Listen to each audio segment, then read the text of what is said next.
Hola, ¿qué tal? Bienvenidos todos a un nuevo video de Planeta Matemáticas.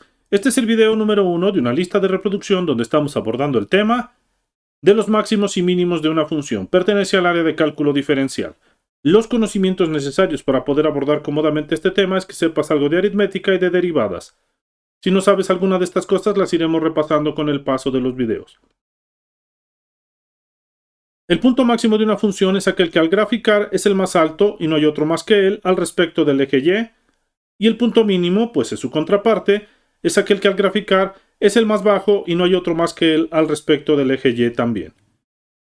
Esto del eje Y es solamente relativo, relacionado a la altura o a la parte más baja de una función al graficarla y como perspectiva para que lo sepamos.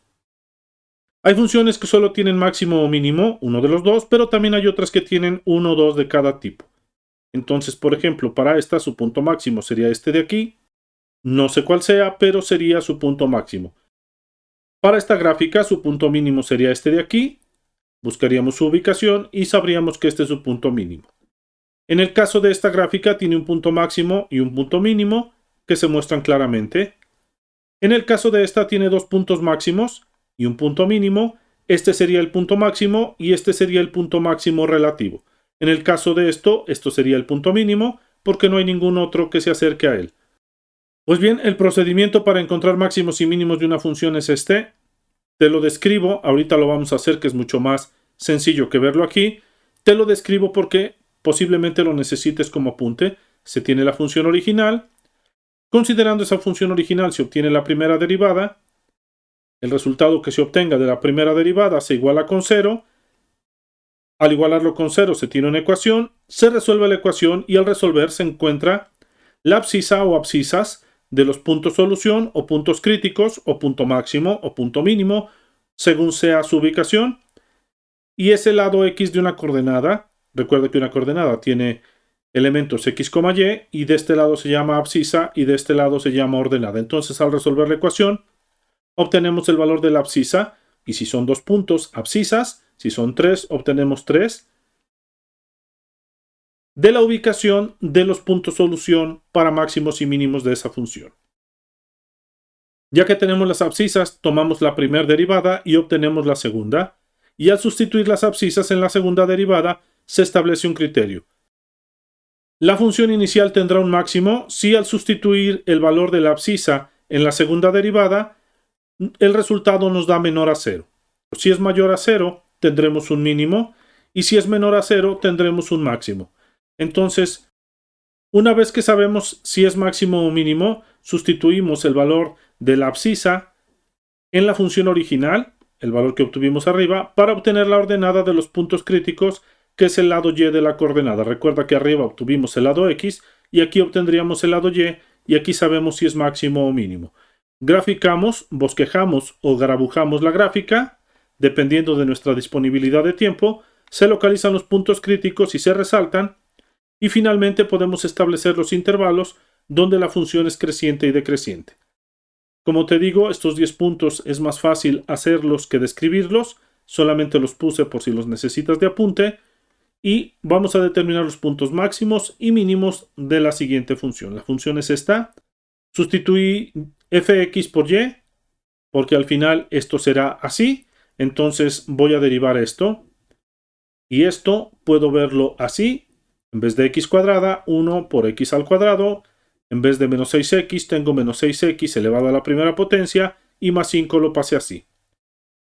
Entonces, hago la derivada, es muy sencilla. 2 por 1 me da 2. 2 por 1, 2. Bajo la x y al exponente le resto 1. Y como el exponente es 1, no lo anoto. Bajo el menos. Después 6 por 1 me da 6. Y quito x a la primera potencia. Y dejo el 6 solo. Recuerda que la derivada de cualquier número multiplicado por x a la primera potencia me da como resultado solo el número, por eso dejo el número solo aquí, que es menos 6. La derivada de un número huérfano es 0, por eso ya no la anoto. Entonces ya tengo aquí la primera derivada. Ahora, como decían los pasos, después de obtener la primera derivada, la igualo con 0 y tengo una ecuación de primer grado con una incógnita y necesito despejar x, entonces menos 6 que está restado, cruza el signo igual y pasa sumando. Menos 6 está restando, cruza el signo igual y pasa sumando. Estoy despejando x. Ahora tengo 2x igual a 6. Debo despejar x y 2 está multiplicando a x, por lo tanto x va a ser igual a 6. Esto está multiplicando y pasa dividiendo. No cambia de signo, cambio de operación. 2 está multiplicando y pasa dividiendo. Aquí tampoco cambió de signo, cambio de operación. Aquí restaba, acá suma. Aquí está multiplicando, pasa dividiendo. No cambia de signo, cambia de operación. Y x va a ser igual a 6 sobre 2. Por lo tanto, x va a ser igual a 3. Entonces 6 entre 2 me da 3. Y la abscisa, el lado x de la coordenada del punto crítico de la función, va a ser igual a 3. Eso ya lo sabemos. Y ahora voy a obtener la segunda derivada. ¿Y de dónde obtengo la segunda? Pues de la primera, que es esto de aquí. La primera derivada fue esta. Me la traigo para acá. La pongo aquí y esto también lo puedo ver así. 2x sería 2x elevado a la primera potencia menos 6. Hago la derivada, 2 por 1 me da 2. Quito x a la primera potencia y la derivada de un número cualquiera es 0, por eso ya no la anoto. Aquí debería sustituir el valor de x, que es 3. Pero como no tengo x donde sustituirlo, entonces el resultado es esto. No puedo sustituir el valor de x porque no hay x, pero como el resultado de esta segunda derivada es mayor que 0, entonces tenemos un mínimo aquí. Esto quiere decir que al trazar la gráfica, el punto que voy a encontrar, del cual ya tengo la abscisa, que es 3, va a ser el punto mínimo de esta gráfica y por lo tanto de esta función. Entonces, ¿cómo obtengo el valor de la ordenada de la coordenada? Pues ya tengo el valor de x, que es 3, y ahora lo voy a sustituir en la función original para encontrar el otro lado de la coordenada. ¿Me mostrará el punto mínimo de la función?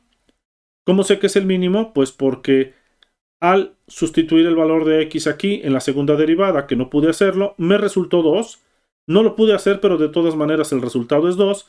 Y como es mayor que 0, entonces tengo un mínimo. Si fuera menor que 0, tendría un máximo.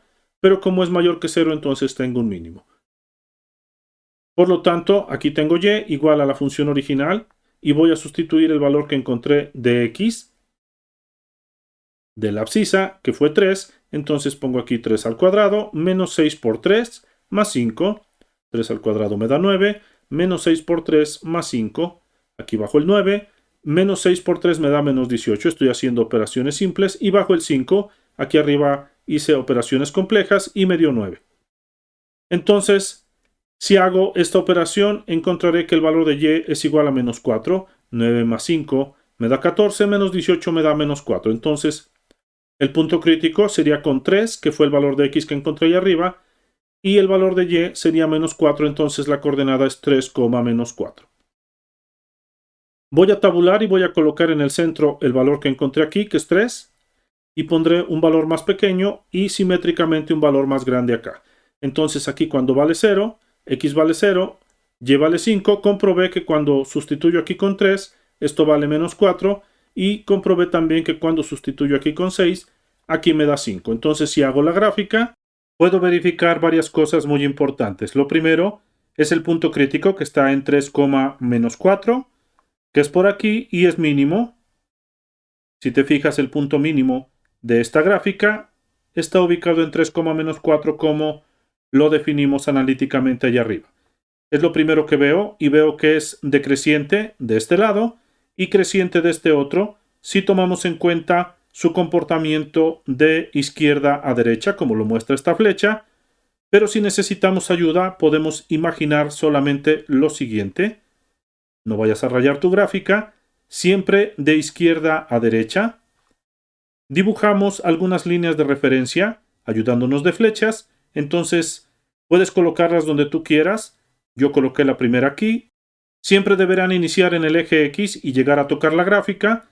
Coloco la primera aquí y un poco más a la derecha coloco otra, siempre empezando del eje X y tocando la gráfica. Entonces de aquí a aquí hay un descenso, entonces viene decreciendo. Puedes colocarlas donde quieras.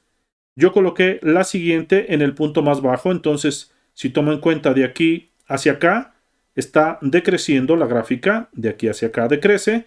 Pero a partir de aquí ya no hay nada más abajo, y si coloco una flecha a la derecha, veo que de este lado comienza a crecer. Así como de este lado verifiqué que está decreciendo, de este lado veo que comienza a crecer. Y si coloco otra un poco más adelante, a la derecha, veo que la gráfica continúa creciendo. Entonces me doy cuenta que está decreciendo de este lado hasta aquí y comienza a crecer de este lado infinitamente. Entonces, para saber si una gráfica es decreciente o creciente, siempre tomamos en cuenta el eje X. Entonces, si continúo extendiendo los brazos de la parábola, va a ir abriendo más a la izquierda y tomando valores negativos de X, y de este lado más hacia la derecha y tomando valores positivos de X. Entonces esto es decreciente desde el infinito negativo de X, decreciente, hasta llegar a 3. Fíjate cómo al llegar a 3 deja de decrecer de este lado, y es precisamente en 3 donde empieza a crecer de este lado. Entonces es decreciente del infinito negativo de X hasta el 3 y comienza a ser creciente del 3 hacia el infinito positivo de X. Colocamos paréntesis acá porque nunca vamos a llegar a los infinitos, pero 3 sí es un punto que podamos localizar en el plano cartesiano y además sí pertenece a la gráfica de la función. Los infinitos jamás podremos llegar a ellos, pero el 3 sí pertenece a los puntos de la gráfica de esta función, aquí lo dice. Entonces por eso decimos que es decreciente del infinito negativo de X hasta el 3. Ya quedamos que hasta el 3 decrece y comienza a crecer del 3 hacia el infinito positivo. Pues bien, esto sería todo por este video. Te agradezco que le des like, lo comentes, lo compartas y te suscribas a mi canal. En mi canal tengo muchas listas de reproducción referidas a muchas áreas de matemáticas, por ello te invito a visitarlo. Muchas gracias, esto fue Planeta Matemáticas.